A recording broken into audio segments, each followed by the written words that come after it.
Good afternoon. I am joined by the woman to my right, the woman who needs no introduction, the Commissioner of the Department of Health, Judy Persicelli. To her right, another familiar face, the Department of Health's Communicable Disease Service Medical Director, Dr. Ed Lifshitz. Good to have you both, as always. The guy to my left who needs no introduction, likewise, Superintendent of the State Police, Pat Callahan. Colonel, great to have you. Jared Maples, Director of the Office of Homeland Security and Preparedness, is also with us. On Monday, 3 days from now, as we have been discussing and preparing for over the past couple of weeks, New Jersey will be entering phase 2 of our restart and recovery. Our restaurants will be able to reopen for outdoor dining, and our non-essential retail stores will be able to once again welcome customers back inside. And I know many of these business owners are anxious to get back to serving their customers and being part of their communities. And we have put the health and safety protocols in place to give you confidence that you can go back out for dinner or back to a favorite shop. And as we discussed yesterday, we know that consumer confidence is by far the greatest concern for our business owners. We are all in this together as we move into this next phase of our restart and recovery. And with regard to restaurants, we have worked with the governing body of Asbury Park to try to amicably resolve the issue of their resolution regarding indoor dining. Unfortunately, they have not done so. We have one set of rules, and they are based on one principle, and that is ensuring public health. The Attorney General will be bringing a lawsuit as we speak against Asbury Park to enforce our orders. Tomorrow, Colonel Callahan will be issuing an administrative order clarifying that libraries are permitted to do curbside pickup starting Monday, June 15.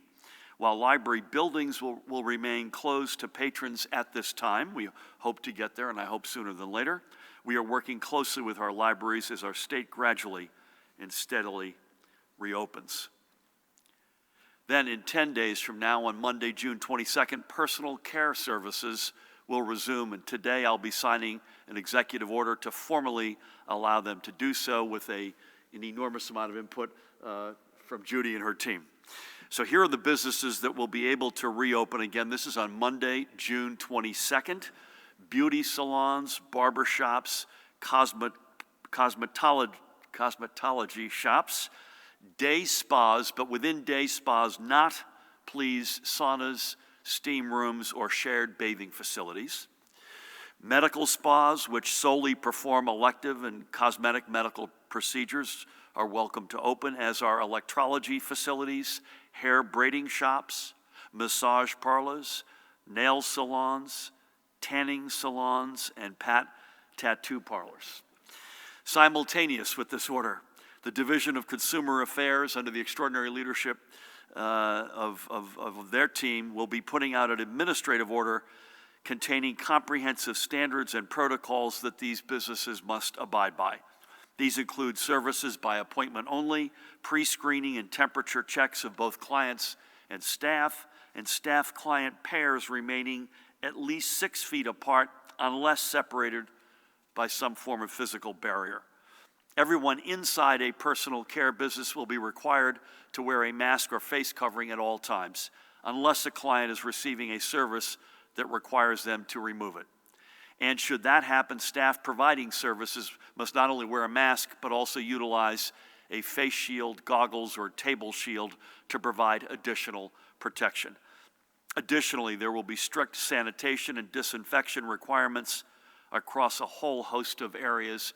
Judy, I would just say none of this should be a surprise, and it's consistent with what we think are best practices, not just within our realm, but as we look across the country and around the world. This weekend, the Department of Health, again under Judy's leadership, will also be putting out the guidance necessary for organized sports to also resume, as we have already mentioned, on Monday, June 22nd. As I've said before, those will start with outdoor, no-contact drills and practices, and we look forward to allowing additional activities. And today, the Department of Education is releasing the guidance that will allow school districts to conduct in-person summer educational programs, including extended school year and special education services, all beginning on July 6th. This guidance will allow districts to provide robust programs in a safe environment while preparing students for the school year ahead of us. It will also address concerns we have heard from countless parents and educators who know how critical in-person services are for those students who need it the most. And to be clear, it is left to districts to decide the best way to meet their students' educational needs in a safe environment, whether that be in person, remote, or some form of hybrid. We're able to make these announcements today and set these programs in motion because our health metrics tell us that we can. First, our transmission rate has dropped to among the lowest in the United States. Right now, the national news is reporting about other states witnessing spikes in COVID-19 cases and impacts. States, by the way, which rushed to reopen without taking time to put protocols in place or even waiting for the wave to subside. The foolhardiness of their actions is now being seen. Take a look at this map of our country. Got to brag for a minute here because you all deserve it. It's you who have gotten this done. This is prepared by an independent group of healthcare experts. You can see the list of them there at the bottom, and analysts who have been tracking COVID-19. Notice the states in green. There are only 5 of them, and one of them is New Jersey. This tells us that we're better prepared at this time to move forward than many, frankly most, of our peers. But we are not going to take this as a sign to be hasty and reckless. And by the way, it's New Jersey, New York, Connecticut, and I'm proud to say those are the 3 states, although we have a broader coalition that have coordinated the most, as well as our friends in Illinois and Wisconsin. As I've said many times, not only does public health create economic health, and not only does data determine dates, but we will move as quickly as we can, but as safely as we must. Here's how we got here. Because so many of you joined us in the effort to push our curves down, the numbers of patients being treated for COVID-19 overall and the number of those entering our hospitals has been steadily decreasing. The number of patients requiring intensive care has plummeted, as has the number of ventilators that we have currently in use. And think back to just 6 short weeks ago. We were afraid, Judy, you and I spoke to it every single day, and Pat, that we might run out of either beds, ventilators, or both. The past 2 weeks have seen these trends sustained, and sustained statewide, I might add. And that's why we've remained confident over this time that we can safely move into stage 2 on Monday.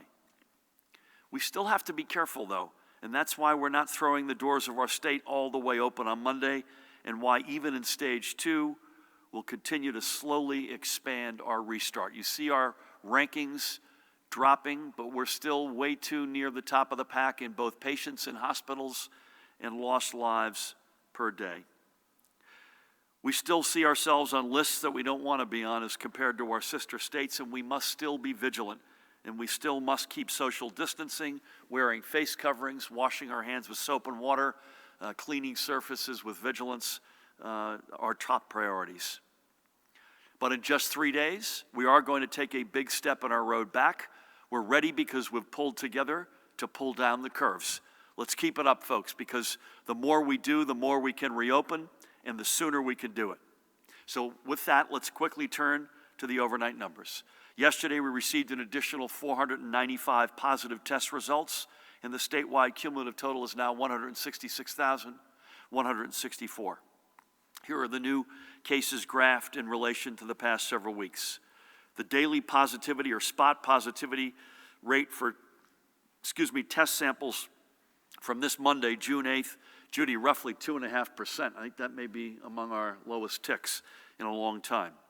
Moving to our long-term care facilities, 35,041 positive cases, as well as 5,768 lost brothers and sisters, blessed souls, in our lost long-term care facilities.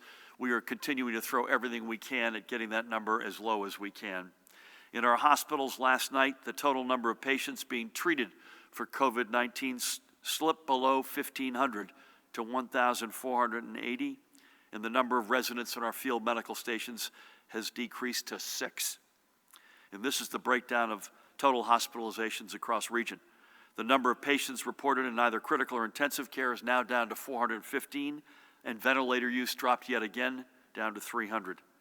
Yesterday, 117, this we have some confidence in, unlike yesterday, 117 new patients entered our hospitals, but another 133 live residents left our hospitals. And here are yesterday's hospital admittance and discharge numbers charted across the regions. Across the board, we continue to see progress, and our goal must be to keep this progress up as we take the next step in our restart on Monday and then beyond that. One of the surest ways you can help us keep moving forward is, by the way, getting tested for COVID-19, and I'll have more on that in just a few minutes.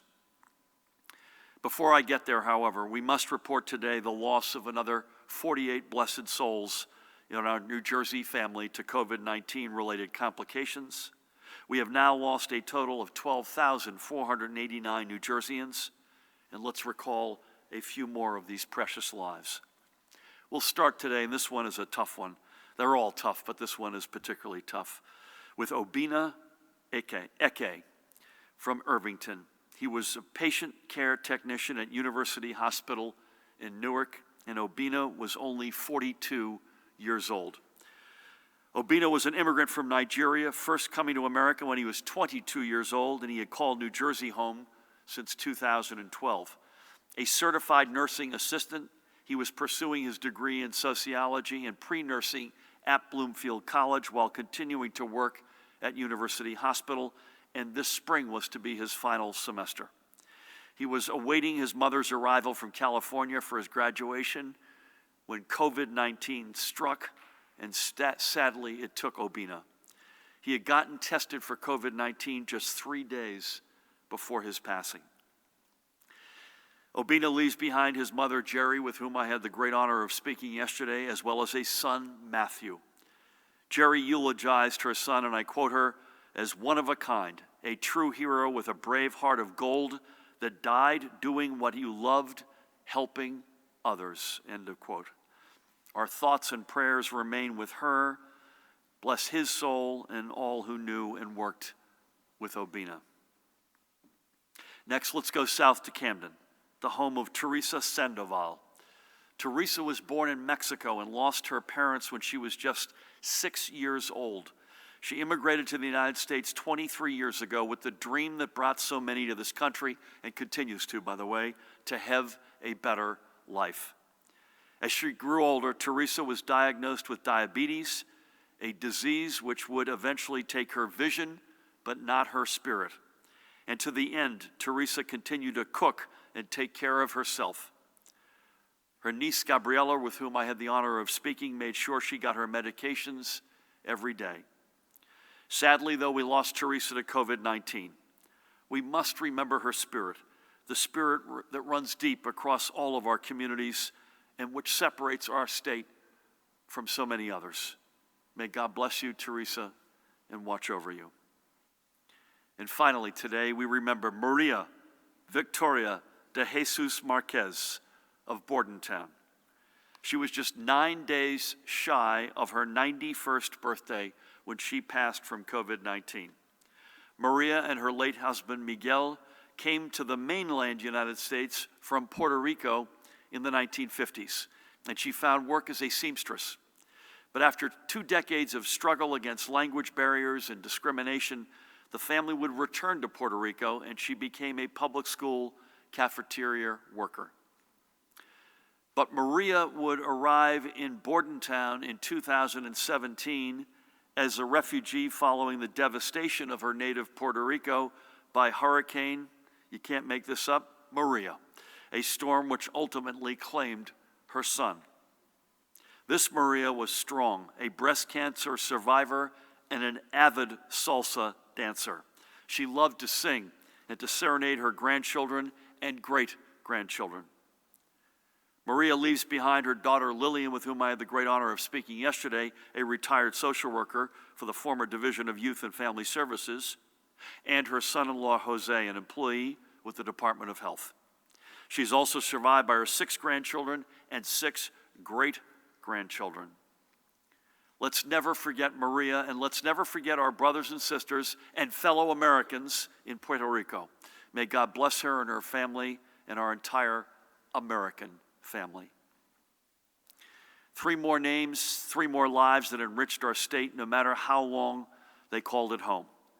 They are as much members of our family as any of those we have lost to this pandemic. And this weekend, we anticipate passing a solemn milestone in this pandemic, as the death toll from COVID-19 will in all likelihood surpass the number of New Jerseyans killed while in service to our nation in World War II. Should we pass this sad milestone, we will have more on that on Monday.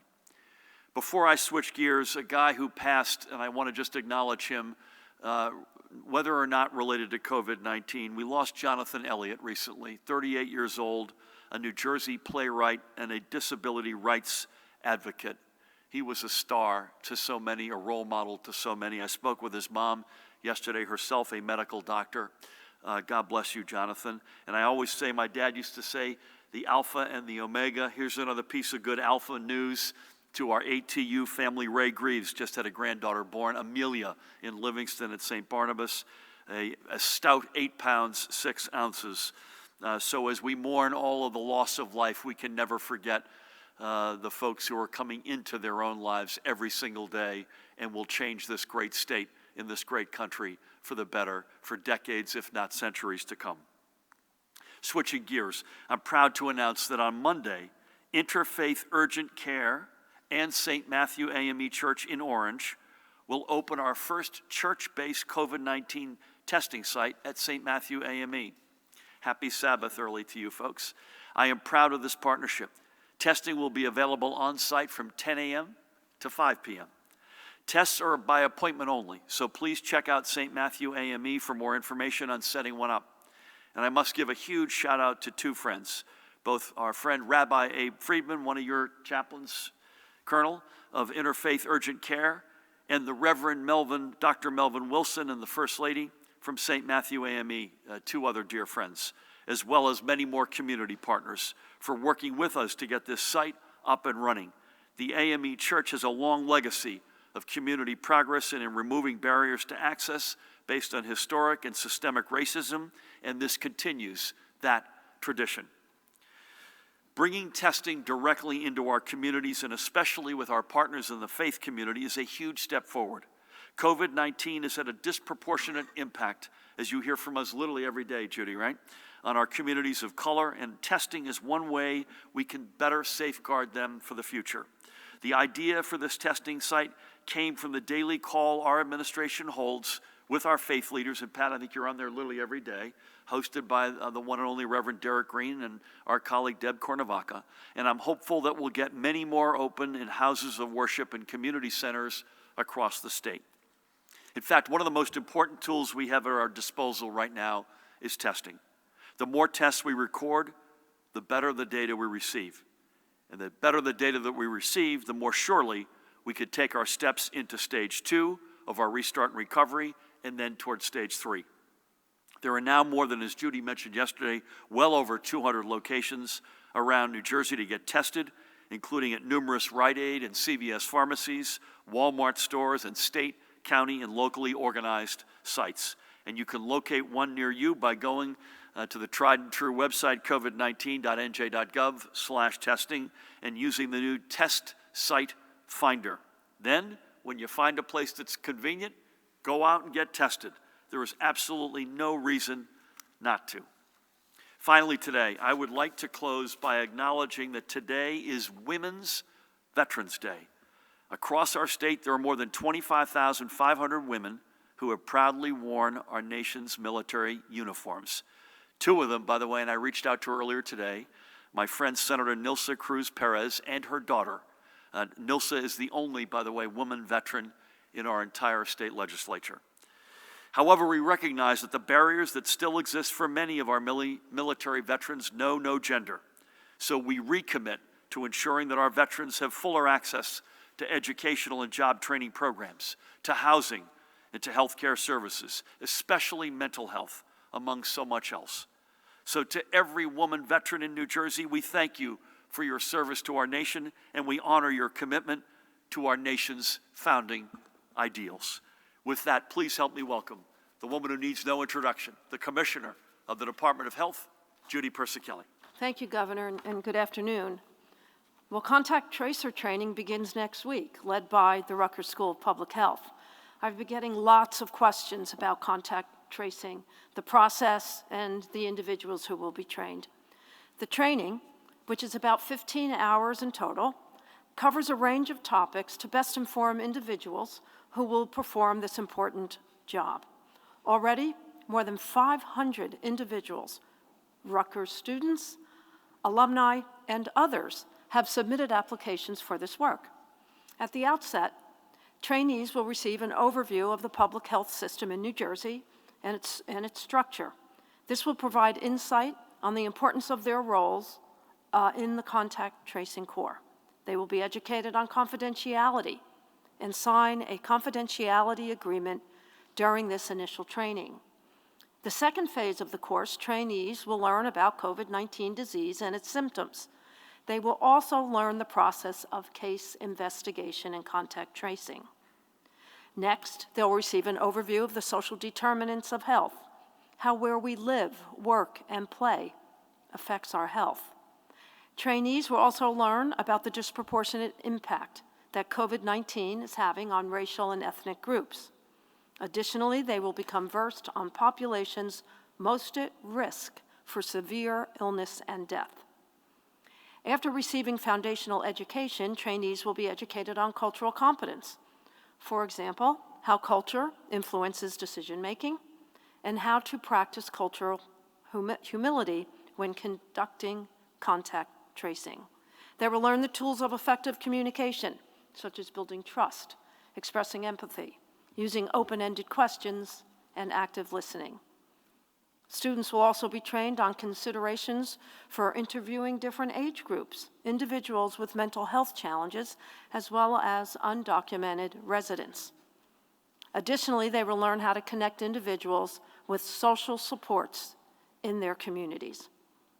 Social support coordinators will receive special training on case management and referrals so we can ensure that those impacted have access to safe housing, food, and other essential needs. Throughout each training module, confidentiality will be emphasized. Contact tracers will only call if you have tested positive for COVID-19 or because you may have come in close contact with someone who has tested positive. If you've tested positive, contact tracers will provide information on how you can protect yourself and those around you from getting sick, such as isolation. Some of the questions they will ask include, what symptoms have you experienced? Did you have contact with someone ill with COVID-19? When did you start having symptoms? Where did you travel in the last 48 hours? Or 48 hours before you became symptomatic? Who did you have close contact with during that time? What types of health conditions do you have? They will never ask for your Social Security number, financial information, or immigration status. I want to ask the public to please answer that call. Your participation in the process is essential to containing the virus in our state. We need your help to identify close contacts so they can take action to protect the health of their loved ones and slow the spread of COVID-19. And if you need to isolate, we understand the disruption that may cause to you and your family. We will provide social service support to help alleviate your concerns. Moving on to my daily report, as the governor shared, our hospitals reported a low of 1,480 hospitalizations of COVID-19, with 450 individuals in critical care, and 72% of critical care patients are on ventilators. We are reporting another case, one new case, of multisystem inflammatory syndrome in children, for a total of 40 cases in our state. The children affected have either tested positive for COVID-19 infection or had antibodies that were positive, indicating exposure to the virus. Fortunately, there are no deaths reported at this time. The age of the children is from 1 to 18. 3 children are currently hospitalized. The governor reviewed the new cases and deaths reported. In terms of deaths, the breakdown of race and ethnicity is similar to yesterday, and cardiovascular disease and diabetes mellitus remain as the leading causes of underlying conditions. The state's veteran homes numbers and psychiatric hospital numbers remain the same. On the daily percent positivity as of June 8th, overall in New Jersey, it is 2.52%. In the north, 2.03%, central 2.36%, and south 4.15%. That concludes my daily statistical report. As we continue to work together to restart our state, please continue to take precautions to limit the spread of COVID-19. Stay connected, stay safe, stay healthy, and get tested. Thank you. Judy, thank you. I just want to echo your contact tracing, not just the description of the program, but also the encouragement for folks to feel it's a safe and secure process. We have to give you that confidence, folks.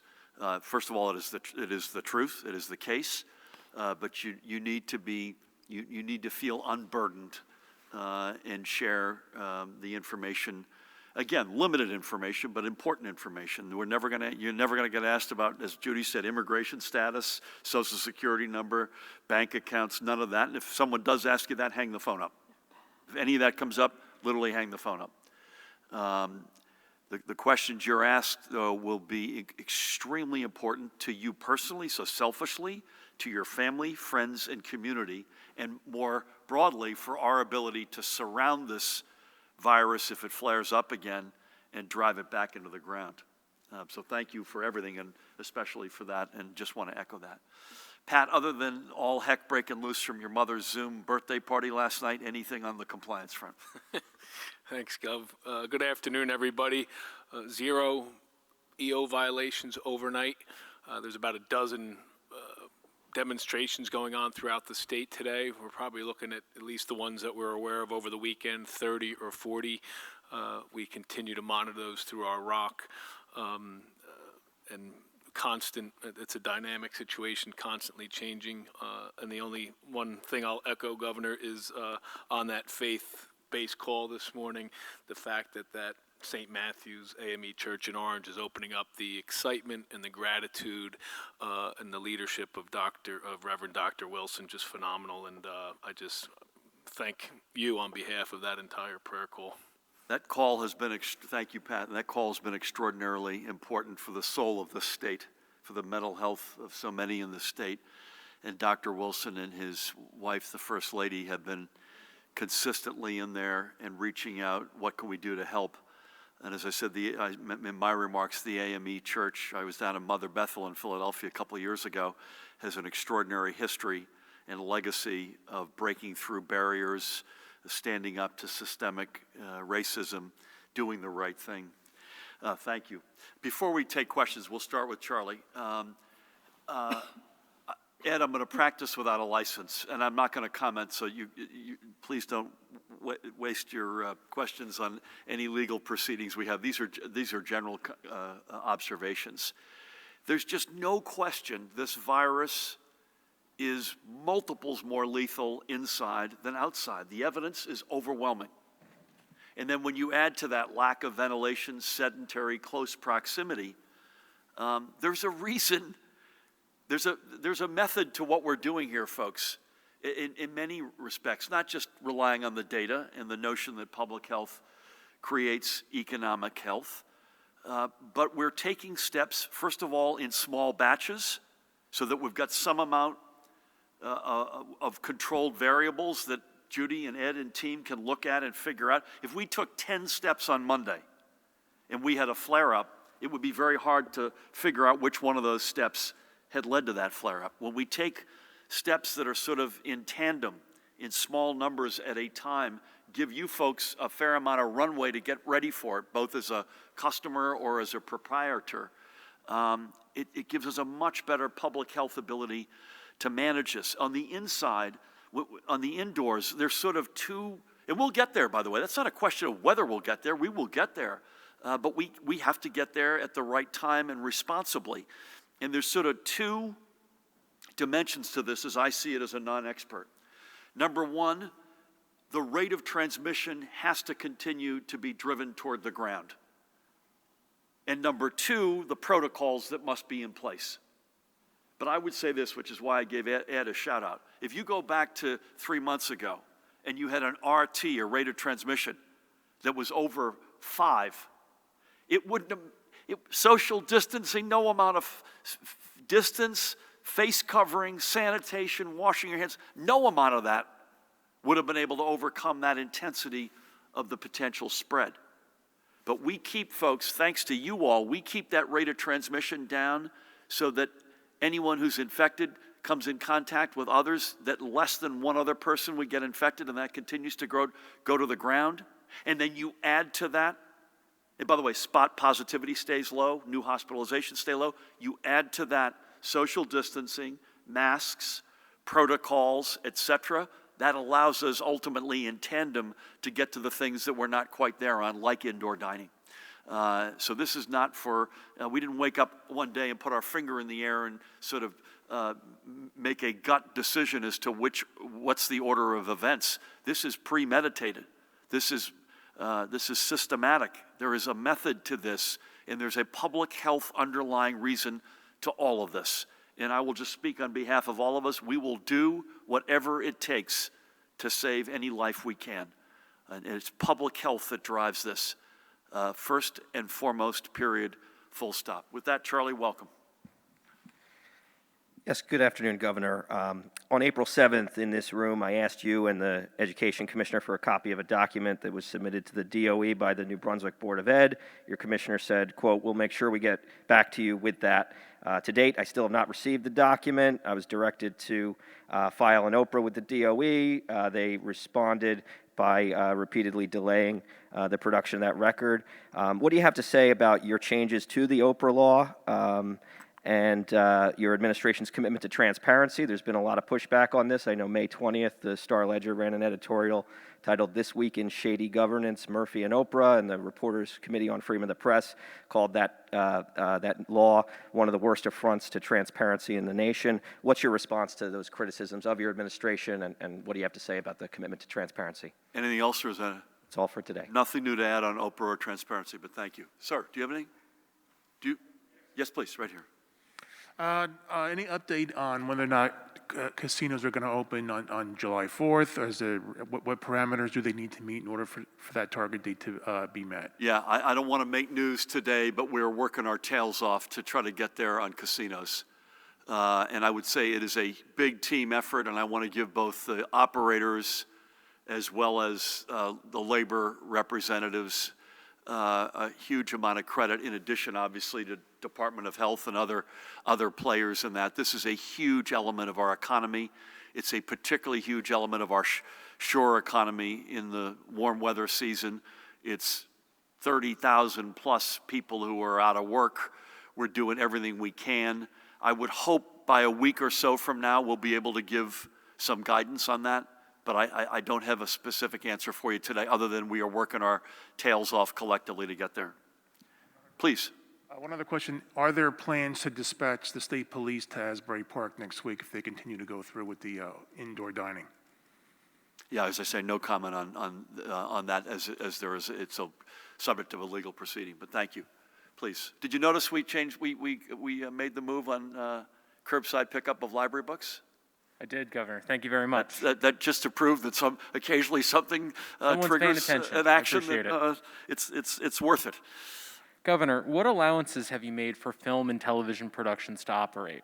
Say the beginning of that again? What allowances have you made for film and television productions to operate?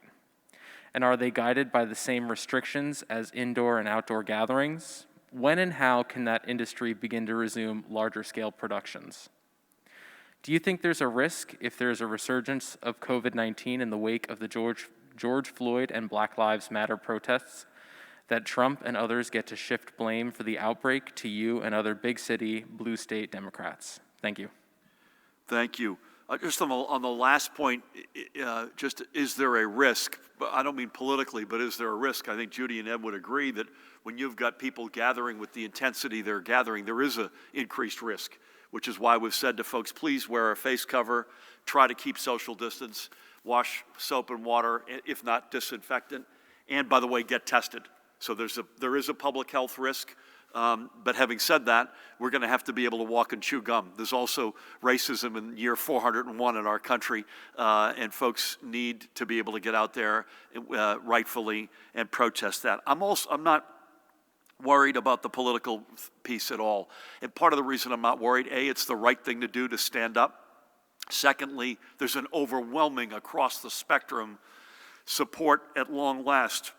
I do think this time is different, to do everything we can in our, not just our words and protests, but actions against being anti-racism, not just against it, but acting on it. And that includes in blue and red states. So if you look, I'm just picking Georgia as an example. You've had an enormous amount of protests rightfully there, overwhelmingly peaceful, happily. So I'm not worried about that. Film and television is subject to the same restrictions on the inside and outside. Matt Plackett is with us. He'll correct me if I'm wrong. And I would hope sooner than later. It's a good question because it's an industry that we have put a lot of faith in. And we've put, working with the legislature quite well to put incentives in place directed at that industry. And we have big aspirations for it. I mentioned offshore wind the other day as an industry like that. This stuff is not mothballed. We may be in an unusual, frankly, never before seen moment in our country, but it's not permanent. We're going to get back to this. I hope sooner than later, but the specific answer is they are subject to the same indoor and outdoor restrictions. So thank you. Corey, welcome. Thank you. I'm with CBS New York. My question for you is about the educational programs for children who have disabilities. We've spoken to a number of parents who feel that the distance learning is not beneficial for their children, and as a result, they've been regressing. Now that you are allowing the district to allow it either in person or distance learning, will you require and enforce districts to do it for children who have disabilities? And if not, what is your suggestion for those parents? Is that it? Yes. Good to have you. This is something that we have heard. I've personally heard an enormous amount about. Folks have come to me personally. There's the general challenges with distance and remote learning, and then there's specifically, I've heard some crushing stories about children with disabilities. I don't want to speak for any particular district, and I also don't want to speak for the Department of Education. So beyond that, in the sense that beyond the fact that we get it, we have to do this differently, I want to have someone follow up with you and give you a very specific answer, either from the DOE's perspective or from how we're guiding particular districts. But most importantly, I want to say we hear parents, and we've got to change this in a way that's responsible. Thank you. Brent, good afternoon. Good afternoon. Have we seen any spikes at all since beaches have reopened or protests for social justice have increased? Are we expecting to see any spikes that other states have seen recently as they reopen? What do you make of that in general? What else do we know about the Cape May house parties that have now infected more than a dozen people? If you had a say in whether the corrections officer who mocked George Floyd's death should be fired, what would you say? Do we know of any protests scheduled near President Trump's golf club this weekend?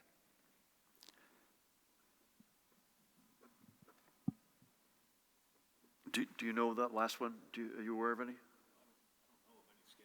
I don't know of any either, but that's not to say there wouldn't be. I think I've said what I'm going to say on the corrections officer. It's reprehensible, but there is a process. He's been suspended, and there's a process that's underway.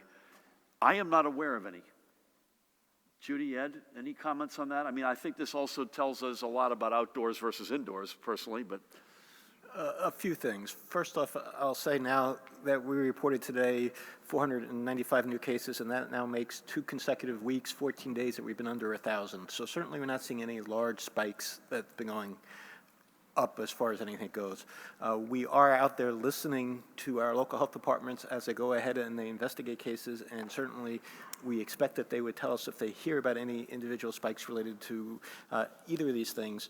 As of now, we have not gotten that information. So I can't tell you that nobody has gotten sick and nothing has happened at all in either of these locations, but I can tell you that there hasn't been any large events, or certainly would know about that.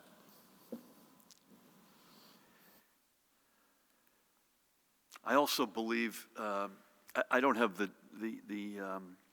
particulars on the Cape May house share, but I believe that was largely indoors, and I just want to maybe use that as a jumping off point. Corey, I want to make sure Mahan, you're going to follow up with Corey on this question? We will get back to you with a more specific, comprehensive answer. My pleasure. Thanks for coming to Trenton.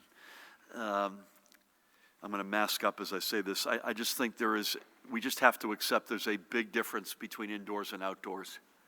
And it's not just indoors only, because non-essential retail is open for business on Monday, which we're thrilled about.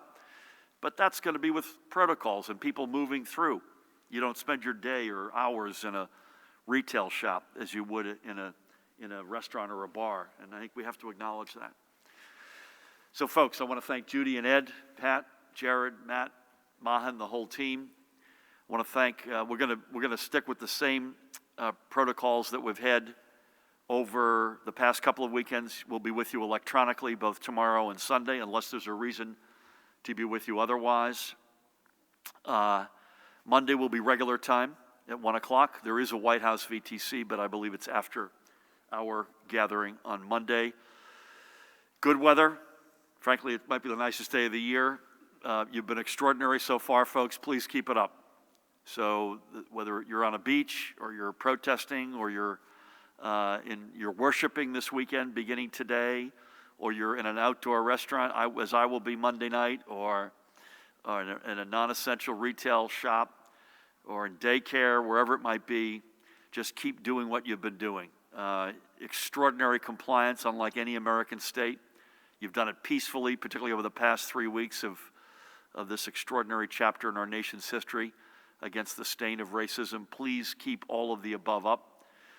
There's no state like New Jersey. That has been the case, is the case, and let's together make sure it is always the case. Take care and have a great, safe weekend.